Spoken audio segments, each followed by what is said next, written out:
এক নম্বর মাসআলা, কার উপরে কুরবানি ওয়াজিব? যার উপরে সদকায়ে ফিতর ওয়াজিব তার উপরে কুরবানি ওয়াজিব। সদকায়ে ফিতর ওয়াজিব কার উপরে, এই ব্যাপারে গত রমজান মাসে ঈদের আগে আলোচনা করেছি। মনে রাখবেন,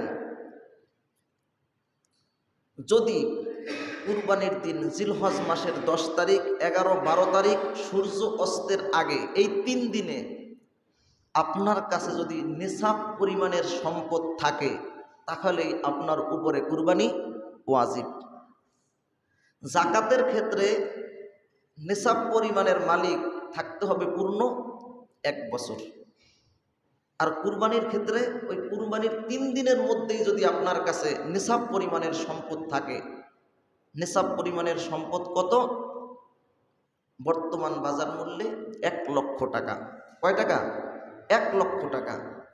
অর্থাৎ 7.5 ভরি স্বর্ণ অথবা 52.5 ভরি রূপার দাম যদি কুরবানির 3 দিন 10, 11, 12 এই 3 দিনের মধ্যে যদি আপনার কাছে থাকে, সমস্ত দেনা পাওনা বাদে, সমস্ত খরচ বাদে যদি আপনার কাছে সম্পদ অথবা স্বর্ণ অথবা রৌপ্য যদি থাকে এই পরিমাণ, তাহলে আপনার উপরে কুরবানি ওয়াজিব।